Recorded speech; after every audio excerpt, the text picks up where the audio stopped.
요한 사도만의 사랑의 실천은 다음 장까지 계속됩니다만 여기서는 이 3장에서 풀어 증거해온 사랑의 결론 같은 내용을 보게 되는데 바울의 사랑의 논리는 상당히 논리적이고 차원이 높은 표현이었다면 고린도전서 13장 같은 경우죠.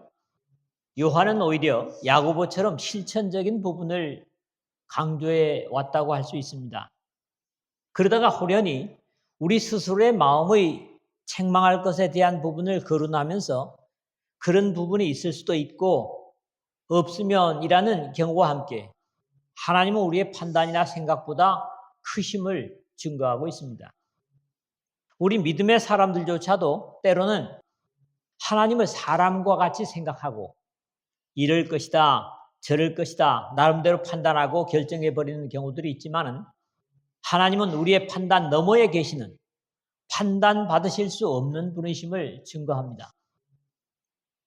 어찌 보면 신앙을 바로 한다고 하는 것은 하나님을 하나님으로 바로 이해하고 모시며 섬기는 것이라고 할 수 있겠습니다.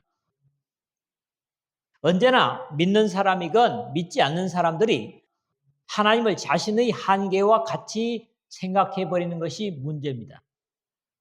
물론 오늘의 내용에서는 형제 사랑의 실천에 있어서 듣고 이해하는 사실을 바탕으로 하는 겁니다. 어떤 사람들은 이런 신앙적 논리를 들으면서도 그것은 나와는 상관없는 다른 사람의 문제라고 치부해 버릴 수 있고 또 어떤 사람들은 오히려 그렇지 못함을 괴로워하며 자책을 하는 경우도 있기 때문에 거기에 대한 안타까움을 요한 나름대로 이해시키고 있는 것이라고 봐집니다. 어떤 경우도 우리 스스로 자신의 신앙 상태를 생각하면서 하나님께서 말씀하시고 가르치시는 부분이 아니라 스스로의 더 쉽게는 나름대로의 기준으로 판단하고 생각하는 것은 옳지 못합니다. 바울도 이런 부분을 거론하고 있는데 역시 그것을 격려하지 않습니다. 우리는 자기를 칭찬하는 어떤 자와 더불어 감히 짝하며 비교할 수 없노라. 그러나 그들이 자기로서 자기를 헤아리고 자기로서 자기를 비교하니 지혜가 없도다. 그러나 우리는 분수 이상의 자랑을 하지 않고 오직 하나님이 우리에게 나눠주신 그 범위의 한계를 따라 하노니 곧 너희에게까지 이른 것이라. 고린도후서 10장 12절에서 13절에 말씀하고 있습니다. 물론 오늘의 말씀은 이런 부분에서도 책망받을 것이 없다면 용기를 얻을 수 있을 뿐만 아니라 구하는 기도마다 응답받을 수 있을 것이고 그런 확신과 함께 뒷부분에서는 하나님께서 주시는 교훈과 계명대로 하나님의 아들이신 예수 그리스도를 믿고 그의 피를 나눈 형제를 사랑함으로써 주님 안에 거할 때 성령께서 우리가 주님 안에 거함을 확신시켜 주신다는 그런 확신으로 이어지고 있습니다. 오늘도 결론을 특별히 드리지 않겠습니다. 첫 번째로는 19절, 20절입니다. 이 말씀은 상당히 좀 이해하기 쉽지 않은 말씀입니다. 먼저 주님 앞에서의 확신을 이 말씀에서 생각하고자 합니다. 바로 앞에 자녀들아 우리가 말과 혀로만 사랑하지 말고 행함과 진실함으로 하자 하는 18절의 내용에 이어지고 특히 여기서 이로써 하는 것은 앞에서 계속해온 내용을 전제로 하는 말씀입니다. 또 사랑의 실천을 계속 얘기해 왔지만 10절에 의를 행하는 12절에 행위는 의로움 아벨을 얘기할 때죠. 18절에 진실함으로 라는 표현들과 함께 여기서도 진리에 속한이라는 말과 함께 반드시 공의로우신 하나님의 사랑을 바탕하고 있는 것이 분명합니다. 우리 주 예수 그리스도의 십자가의 죽으심은 죄를 향한 하나님 아버지의 진노, 공의의 충족이시기 때문에 죄를 해결하기 위해서 죽으셨지만 그 희생은 그 십자가의 희생을 힘입어 거듭났다고 하면서도 그냥 죄에 그대로 머무는 사람들을 위한 것은 아닙니다. 이로써 우리가 진리에 속한 줄을 알고 또 우리 마음을 주 앞에서 굳세게 하리니 19절에 했는데 이 말씀 역시 뒤의 내용과 연결해서 이해할 필요가 있습니다. 먼저는 우리가 진리에 속한 줄을 알고 하는 것이 대단히 중요합니다. 사실 진리의 하나님께 속한 자라면 말씀을 순종하지 못하면 힘겨워해야 하는 것은 당연한 겁니다. 우리가 때로는 상황과 형편을 온전히 이해하지 못하고 오로지 내리는 말씀에 죄송하고 부끄러워할 수도 있습니다.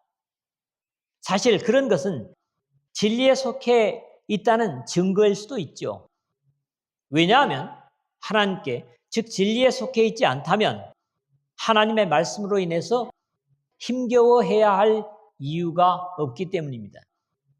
이렇게 우리가 진리에 속해 있음을 확신한다면 그 실천하지 못한 부분이 사실이라면 회개하면 되고 때로는 잘못 이해하고 말씀만으로 힘겨워한 것을 알게 되었다면 하나님 앞에서 다시 믿음의 단계를 한 단계 높여갈 수 있을 겁니다. 그런 입장에서는 우리 마음을 주 앞에서 굳세게 하리니 할 수 있는 겁니다. 죄로 인한 완악함은 대단히 위험한 것이지만 진리를 확인하여 바른 믿음을 세워가는 것은 반드시 진리에 속한 하나님의 백성들에게 중요한 과정 중에 하나이기 때문입니다. 이는 우리 마음이 혹 우리를 책망할 일이 있어도 하나님은 우리 마음보다 크시고 모든 것을 아시기 때문이라 20절에 했는데 여기서는 좀 더 구체적이죠. 이는 우리 마음이 혹 우리를 책망할 일이 있어도 한 것은 하나님의 진리를 듣고 자책할 수 있음을 말하고 있는 겁니다. 신앙이란 말씀을 들을 때나 어떤 상황에 부딪힐 때 언제나 창문으로 남을 내다보는 것이 아니라 거울을 통해서 스스로를, 자신을 보는 것입니다. 그럼에도 대부분은 이와 반대의 입장을 취하는 경우가 많기 때문에 우리 주님께서 이 땅에 계실 때도 친히 말씀을 주신 것이 있습니다. 어찌하여 형제의 눈 속에 있는 티는 보고 너의 눈 속에 있는 들보는 깨닫지 못하느냐. 보라, 너의 눈 속에 들보가 있는데 어찌하여 형제에게 말하기를 나로 너의 눈 속에 있는 티를 빼게 하라 하겠느냐. 외식하는 자여, 먼저 너의 눈 속에서 들보를 빼어라. 그 후에야 밝히 보고 형제의 눈 속에서 티를 빼리라. 마태복음 7장 3절에서 5절 그리고 누가복음 6장 41절에서 42절에 같은 말씀을 주고 있습니다. 우리는 대부분 잘한 것은 자신의 것으로 돌립니다. 책망을 들을 때는 대부분 옆에 사람에게서 찾으려고 하는 이런 태도도 빛에서 오는 현상은 분명히 아닙니다. 오히려 이것이 박교회만 하겠죠. 특히 요한을 통한 전체 주제가 사랑이라고 하는데 귀중성이 있습니다. 우리는 쉽게 사랑이 없다는 탄식을 하게 되는데 이것은 믿음으로 이해한다면 엄밀하게 자신에게 하는 책망이어야 합니다. 왜냐하면 사랑은 받는 것이 아니라 주는 것이기 때문에 더욱 그렇습니다. 우리의 생각에 사랑이 없다는 안타까움이 있다면 그것을 의식하는 자신이 먼저 사랑을 실천할 필요가 있는 겁니다. 이 요한 사도의 사랑과 함께 그것도 생각할 필요가 있겠습니다. 하나님은 우리 마음보다 크시고 모든 것을 아시기 때문이라 뒷부분에 그런데 서론에서 간략하게 말씀드렸지만은 우리 믿음의 사람들조차도 하나님의 크심을 헤아리지 못하고 사람처럼 옹졸한 분으로 오해하는 경우들이 적지 않습니다. 여기 크시고 메가스라는 말의 비교급인 메이존, 요즘 메가라는 말은 참 많이 쓰죠. 일반적으로 씁니다. 더 큰, 더 위대한, 사람과 비교될 수 없는 분으로 위대한이라는 표현에 어울리는 분이십니다. 사실 사람에게는 위대하다는 표현이 어울릴 수 없지요. 우리는 고백적으로 늘 이런 고백으로 하나님을 찬송 드립니다. 오늘 310장 후렴이 그렇죠? 내가 믿고 늘 의지함은, 왜 믿고 의지합니까? 내 모든 형편 잘 아시는 주님. 늘 돌보아 주실 것을 나는 확실히 아네. 하나님은 우리 마음보다 크시고 모든 것을 아시기 때문이라.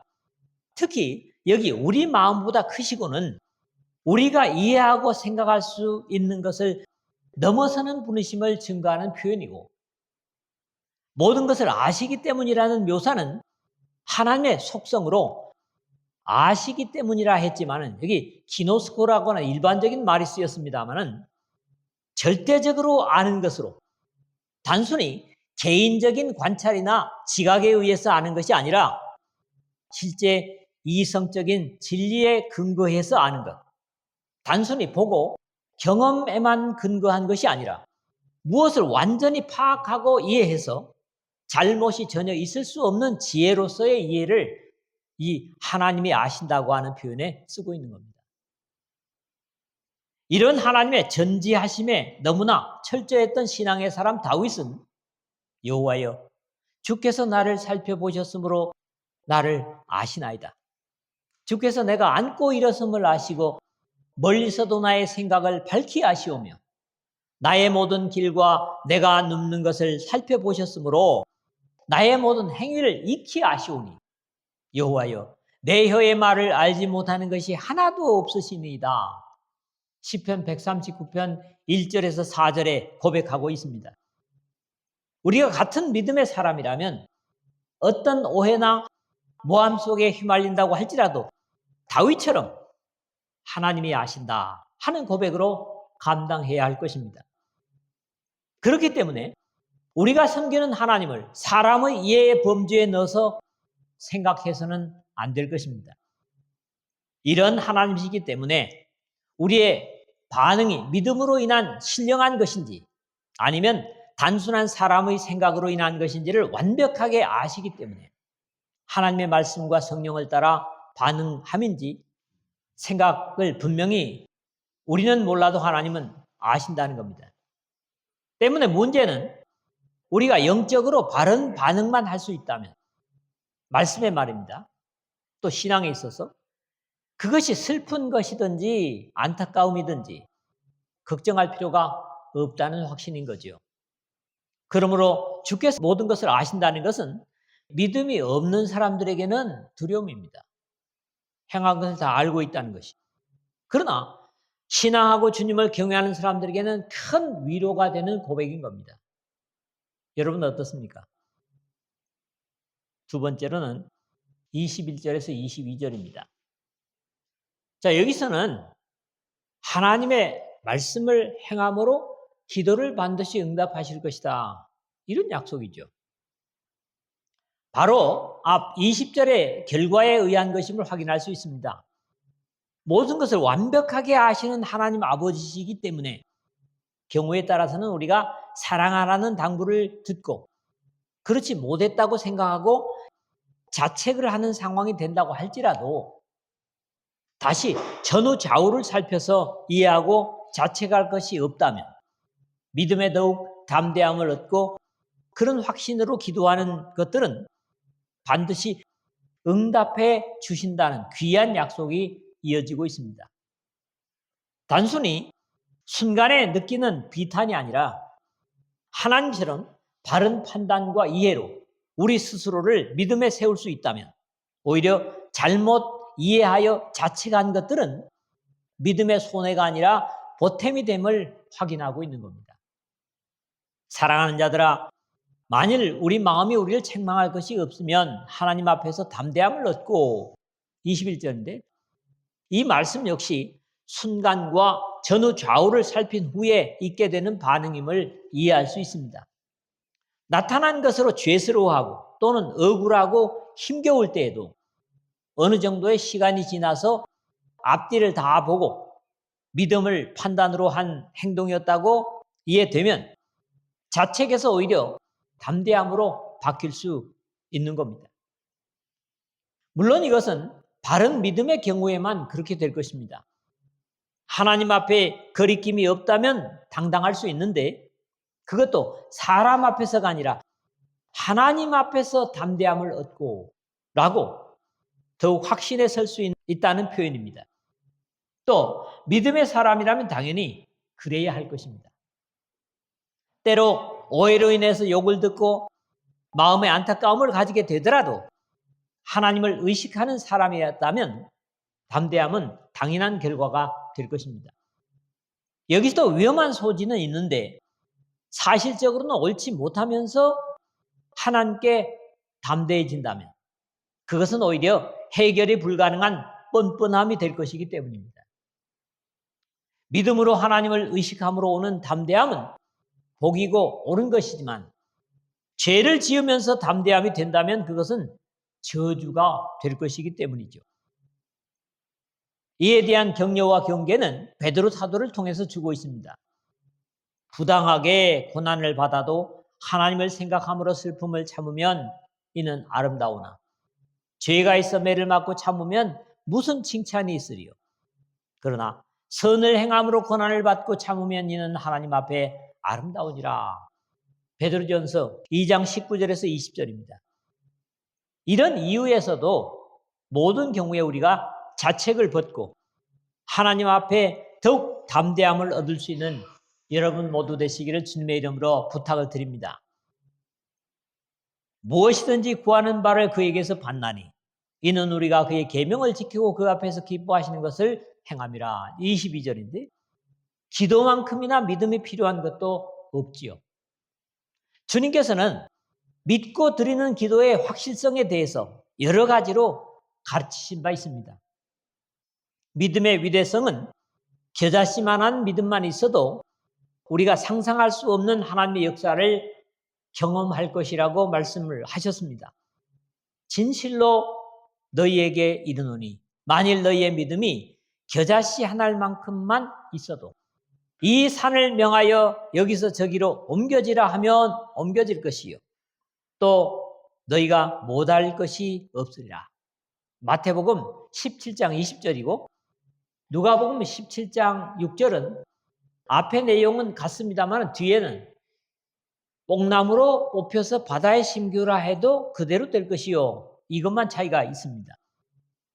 무엇이든지 구하는 바를 그에게 받나니 이는 우리가 그의 계명을 지키고 그 앞에서 기뻐하시는 것을 행함이라. 한 말씀도 우리에게 익숙하게 문장을 다시 배열하면 이렇습니다. 우리가 그의 계명을 지키고 그 앞에서 기뻐하시는 것을 행한다면 무엇이든지 구하는 바를 그에게서 받는다 하는 의미로 이해할 수 있고 전체적인 맥락에서 이 말씀을 이해한다면 하나님께서 우리를 사랑하신 그 사랑으로 지체들을 사랑하라 하신 명령을 지킨다면 이런 순종의 사람에게는 무엇이든지 기도하는 것에 응답하시겠다는 언약의 확인입니다. 결국 서로 사랑하라는 주님의 말씀에 순종하는 것은 그 사랑을 위한 구함이 될 것이기 때문에 응답해 주실 것이라는 말씀이죠. 기도의 응답은 떼쓰는 것이 아니라 하나님의 기뻐하시는 말씀을 순종하면서 구한다면 하나님께서 응답해 주시겠다는 약속입니다. 세 번째로는 23절에서 24절입니다. 자, 이제는 마지막으로는 성령을 통해서 주님이 우리 안에 거하시는 것을 확신할 수 있다는 거죠. 앞에서 계명을 지켜 사랑하는 자들의 기도에 응답하시겠다는 약속은 좀 더 구체적이고 영육으로 다시 당부되고 있습니다. 예수 그리스도의 이름을 믿는 것은 위로 하나님께 대한 신앙이라면 그 믿음은 당연히 옆으로 사랑하는 것이 당연한 것이고 이러한 말씀에 순종하는 사람들 속에 성령께서 거하심으로 그가 하나님 안에 거함을 확증한다는 말씀입니다. 그의 계명은 이것이니 곧 그 아들 예수 그리스도의 이름을 믿고 그가 우리에게 주신 계명대로 서로 사랑할 것이라. 23절인데 하나님의 백성들에게 주어지는 첫째 계명은 당연히 하나님께 대한 믿음인 것은 구약과 신약 성경에 공통적으로 나타나는 말씀입니다. 10계명의 첫 계명에서부터 네 번째 계명이 모두 하나님을 첫째로 의식하는 계명들로 여기에 쉐마에서 당부되는 것처럼 다하고 다하고 다하라는 당부입니다. 예수님께서 이것을 좀 더 분명히 가르치셨습니다. 첫째는 이것이니 이스라엘아 들으라. 주 곧 우리 하나님은 유일한 주시라. 너의 마음을 다하고 목숨을 다하고 뜻을 다하고 힘을 다하여 주 너의 하나님을 사랑하라 하신 것이요. 마가복음 12장 29절에 30절.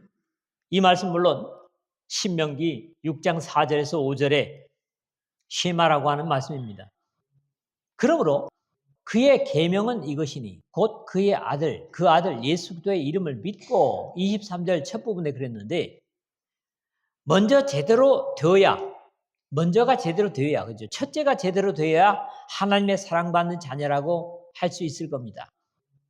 물론 하나님께 대해서는 믿고라면 여기에 하나님께서 지체들에게 마찬가지로 그의 계명은 이것이니 그랬고 우리에게 주신 계명대로 라고 이 계명을 반복적으로 사람의 기준이 아니라 하나님의 명령, 즉 계명대로를 2번씩이나 강조하고 있다는 겁니다.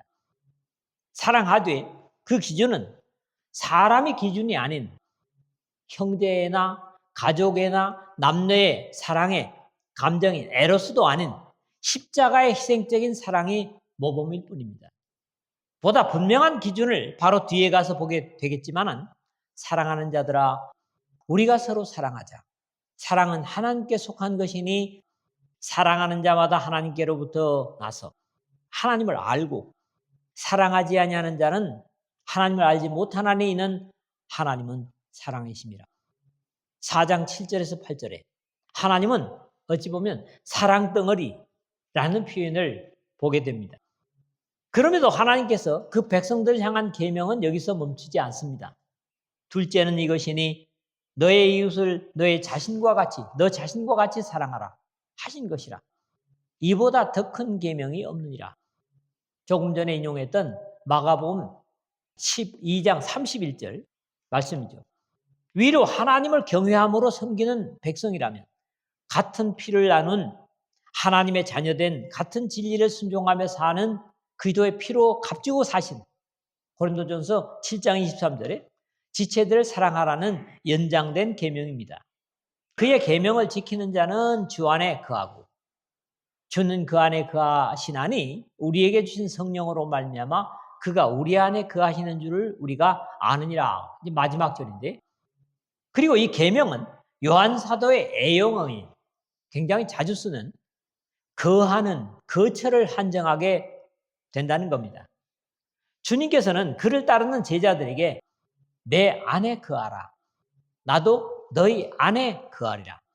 가지가 포도나무에 붙어 있지 아니하면 스스로 열매를 맺을 수 없음 같이 너희도 내 안에 있지 아니하면 그러하리라. 요한복음 15장 4절에 당부를 주셨고 우리는 이미 앞에 2장 28절에서도 자녀들아 이제 그의 안에 거하라. 이는 주께서 나타내신 바 되면 그가 강림하실 때에 우리로 담대함을 얻어 그 앞에서 부끄럽지 않게 하려 함이라 하는 말씀을 나눈 바 있습니다. 그의 계명을 지키는 자는 주 안에 거하고 주는 그 안에 거하시나니 24절 중간인데 앞에서의 계속되는 논점은 사랑이었지만 여기서는 사랑을 포함한 하나님께서 그의 백성들에게 주신 계명을 지키는 자가 주 안에 거하고 주는 그의 안에 거하신다고 마치 제자들과의 최후의 만찬 석상에서 구속을 완성하시고 나면 이것이 가능할 것임을 증거하신 것과 같습니다. 그날에는 내가 아버지 안에 너희가 내 안에 내가 너희 안에 있는 것을 너희가 알리라. 요한복음 14장 20절이죠. 이 마지막 시대에 적지 않은 사람들이 눈에 신앙적인 성과가 나타나지 않는 모습들 때문에 하나님의 말씀을 귀중하게 다루는 신앙적 자세를 말라빠진 교리라는 표현까지 사용하는 것을 보면 안타깝습니다. 물론 주님께 책망을 받은 바리새인들처럼 되어서는 안 되겠지만 하나님의 언약인 말씀을 가볍게 여기는 것은 조심해야 할 신앙적 자세입니다. 구원이 있다, 없다를 함부로 논하는 것은 위험한 일이고 말씀을 지킨답시고 생명 없는 신앙도 문제이겠지만 하나님의 말씀을 지키지 않는 사람들을 하나님께서 구원하시리라는 확신도 사실은 없습니다. 우리에게 주신 성령으로 말미암아 그가 우리 안에 거하시는 줄을 우리가 아느니라 뒷부분인데요. 요한복음의 다락방 최후 만찬에서는 성령의 논의가 상당히 흔하죠. 그렇지만 같은 저자인 요한인데도 이 요한일서에서는 최초로 언급되는 성령입니다. 앞에서도 하나님께서 말씀을 순종하지 못해서 힘겨워하는 부분에까지도 아시는, 우리가 생각하는 것 이상으로 우리의 상황을 이해하시고 받아주시는 것을 이야기했지만, 사실 사랑한다는 것 자체가 사람의 결심과 각오로 쉽게 되지 않기 때문에 성령께서 개입하시는 것으로 그렇게 이해를 합니다.